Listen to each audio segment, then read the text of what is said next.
Liquor scam కేసులో కీలక దశకు చేరుకున్నామని చెప్పుకోవచ్చు. ఎందుకంటే ఈ కేసులో ఇప్పటికే అనేక మందిని అంటే దాదాపు 11 మందిని సిట్ అధికారులు అరెస్ట్ చేశారు. వాళ్ళు జైల్లో ఉన్నారు. ఇంకొంతమందిని అరెస్ట్ చేసేటువంటి క్రమం జరుగుతుంది. ఇందులో ఈరోజు అదుపులోకి తీసుకొని అంటే ఈరోజు విచారణకి రమ్మని చెప్పిన నోటీసులు ఇచ్చి ఈరోజు విచారణ చేస్తున్నటువంటి మిథున్ రెడ్డి ఎవరైతే ఉన్నారో A4 ఈ కేసులో అత్యంత కీలకమైనటువంటి నిందితుడిగా సిట్ అధికారులు భావిస్తున్నారు. దీనికి కారణం ఏంటంటే అప్పుడు 2019-24 మధ్యలో కీలకమైనటువంటి మంత్రిగా ఉన్న పెద్దిరెడ్డి ఎవరైతే ఉన్నారో ఆయన కుమారుడు కాబట్టి, అందులో ఎంపీగా ఉన్నాడు కాబట్టి జగన్కి కూడా అంటే సీఎం జగన్కి కూడా అత్యంత సన్నిహితుడిగా చెప్పుకుంటారు. కాబట్టి ఇందులో ఏమైనా కీలకమైనటువంటి అంశాలు ఉన్నాయా అనేది కొంత సిట్ భావిస్తుంది. సరే, సిట్ ఇప్పుడు అరెస్ట్ చేస్తుందా లేదా, రిమాండ్కి ఇస్తారా లేదా అనే అంశాలు పక్కన పెడితే ఇప్పటి వరకు వీళ్ళు అరెస్ట్ చేసినటువంటి ఎవరైతే నిందితులు ఉన్నారో సిట్ తీసుకున్నటువంటి కస్టడీకి కొంతమందిని తీసుకుంది, వాళ్ళని విచారించింది, అదేవిధంగా కొంతమందిని అరెస్ట్ చేసింది. వీళ్ళందరూ కూడా ఎవరు కూడా నోరు విప్పడం లేదు. అంటే కేవలం సిట్ ఏదైతే తాను దర్యాప్తు చేస్తుందో దర్యాప్తులో భాగంగా తాను అనుకున్న విషయాలు ఏవైతే ఉన్నాయో అవి మాత్రమే క్రోడీకరించి దానికి సంబంధించినటువంటి ఛార్జ్షీట్ కూడా దాఖలు చేసే పనిలో పడ్డారు. కానీ ఇవంతా కూడా సిట్ అధికారులు చేసినటువంటి విచారణే. అంటే తాడేపల్లిలో ఏ ఇంట్లో ఈ డబ్బు తీసుకొచ్చారు, దుబాయ్లో ఎక్కడికి తరలించారు, దుబాయ్లో ఎక్కడ మకాం వేశారు, ఇవన్నీ కూడా సిట్ సేకరిస్తున్నటువంటి సాక్ష్యాధారాలే, సిట్ చెప్తున్నటువంటి మాటలే. కానీ వాస్తవానికి నిందితుల వైపు నుంచి ఒక్క మాట కూడా బయటికి రావడం లేదు. ఇలాంటి నేపథ్యంలో అసలు ఈ లిక్కర్ స్కామ్కి సంబంధించినటువంటి సూత్రధారి, ప్రధాన పాత్రధారి ఎవరు అంటే అది క్వశ్చన్ మార్కే. అక్కడ వరకు సిట్ అధికారులు వెళ్ళగలుగుతారా అంటే అది కూడా క్వశ్చన్ మార్కే కనిపిస్తుంది. ఎందుకంటే నేడో రేపు ఒక 300 పేజీలతో ప్రిలిమినరీ ఛార్జ్షీట్ ఏదైతే ఉందో దాన్ని ఖచ్చితంగా దాఖలు చేస్తారనేటువంటి ప్రచారం జరుగుతుంది.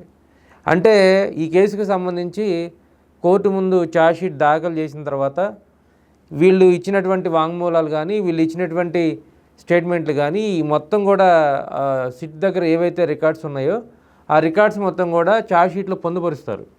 సో పలానా అతన్ని అరెస్ట్ చేశాము, అతను చెప్పినటువంటి సమాచారం ఇది, పలానా రాజకాశ్ రెడ్డిని అరెస్ట్ చేశాం, ఆయన చెప్పినటువంటి సమాచారం ఇది, పలానా మిథున్ రెడ్డిని అరెస్ట్ చేశాం, ఆయన చెప్పినటువంటి సమాచారం ఇది, లేదా అదుపులోకి తీసుకుని విచారించాం, ఆయన ఇచ్చినటువంటి సమాచారం ఇది.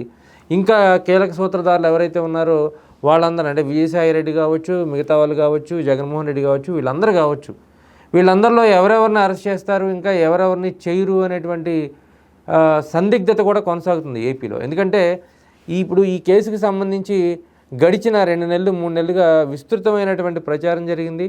విస్తృతంగా సిట్ మీద కూడా కొంత అంటే ఒక ప్రెషర్ ఉందంటే ఎప్పుడు వీళ్ళని అరెస్ట్ చేస్తారు, ఎప్పుడు ఏం చేస్తారు అనేది.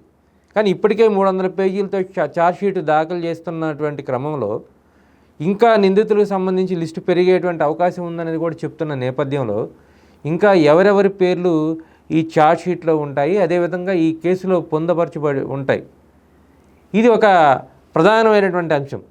ఇకపోతే ఈ కేసు లిక్కర్ కేసు కేవలం 3,000 కోట్ల 30,000 కోట్ల ఇంకా అంతకుమించి పైన పెరిగేటువంటి అవకాశం ఉందా?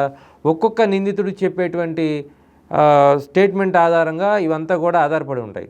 అదేవిధంగా ఎక్కడెక్కడ సిట్ ఏదైతే అనుమానాలు ఉన్నాయో, ఎక్కడ మనీ ట్రాన్సాక్షన్ జరిగిందో, ఎవరెవరి అకౌంట్లోకి ఎంతెంత డబ్బులు వెళ్ళాయో ఇవన్నీ కూడా సిట్ ఆధారాలు సేకరించాలి. ఇప్పటికే కొంత సేకరించినటువంటి పరిస్థితి. అదేవిధంగా ఇప్పుడు జరుగుతున్నటువంటి వ్యవహారం మొత్తం కూడా ఒకే వైపు చూపిస్తూ ఉన్నాయి. అంటే ఇప్పుడు మిథున్ రెడ్డిని తీసుకొచ్చి విచారిస్తున్నారు, అదేవిధంగా ఇంకొంతమందిని తీసుకొచ్చి విచారిస్తారు. కానీ అసలు కీలకమైన నిందితుడు ఎవరు అనేది మొత్తం అంటే రాష్ట్రంలో ఒకరికి ఇద్దరికి తెలియకపోవచ్చేమో కానీ మిగతా వాళ్ళందరూ కూడా తెలుసు అనేది కొంతమంది సిట్ అధికారులే కొంత అంటే ఆఫ్ ది రికార్డ్ మాట్లాడుతున్నటువంటి అంశం. అక్కడ వరకు వెళ్ళగలుగుతామా అంటే అది దర్యాప్తులో భాగంగా మరికొంత సమయం పడుతుంది.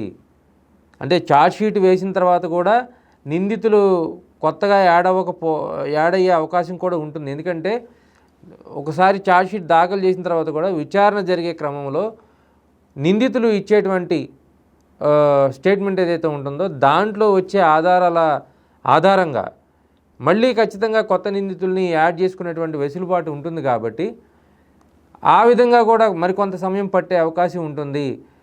కీలకమైనటువంటి సూత్రధారి పాత్రధారిని ఇప్పుడే అరెస్టు చేయకపోవచ్చు అనేటువంటి ఇంకొంత ప్రచారం జరుగుతుంది. ఈ నేపథ్యంలో నిన్నటి నుంచి జరుగుతున్నటువంటి ఎపిసోడ్ ఏదైతే ఉందో మిథున్ రెడ్డి సుప్రీంకోర్టుకి వెళ్ళటం, అక్కడ కూడా అతనికి చుక్కెదురవ్వటం, ఈలోపుగానే సిట్ అధికారులు నోటీసులు పంపించడం మిథున్ రెడ్డికి. అంటే ఒక ఎంపీగా ఉన్నటువంటి వ్యక్తిని ఆషామాషిగా అయితే పిలవరు. ఖచ్చితంగా నోటీసులు ఇచ్చారంటే ఎంతో కొంత వాళ్ళ దగ్గర ప్రాథమికంగా ఉన్నటువంటి ఆధారాలు, దానికి సంబంధించినటువంటి అనుమానాలు ఏవో ఉంటాయి. సో వీటన్నిటిని కూడా నివృత్తి చేసుకునే క్రమంలో భాగంగా సిట్ అధికారులు పిలిపించారా, లేదంటే ఇంకేదన్నా జరగబోతుందా, అరెస్టు తర్వాత ఇంకా కీలకమైనటువంటి వ్యక్తులను కూడా ఏమన్నా అదుపులోకి తీసుకొని విచారించేటువంటి క్రమం ఉంటుందా? ఇవి ప్రస్తుతం రాష్ట్రంలో చక్కర్లు కొడుతున్నటువంటి ప్రధానమైనటువంటి అంశాలు. అయితే ఈరోజు మధ్యాహ్నం నుంచి అంటే మిథున్ రెడ్డి వచ్చిన తర్వాత కూడా ఢిల్లీ నుంచి విజయవాడ వచ్చిన తర్వాత కూడా గన్నవరం ఎయిర్పోర్ట్లో ఇది కేవలం ప్రభుత్వ కుట్ర కోణంలోనే ఈ వ్యవహారం అంతా జరుగుతుంది.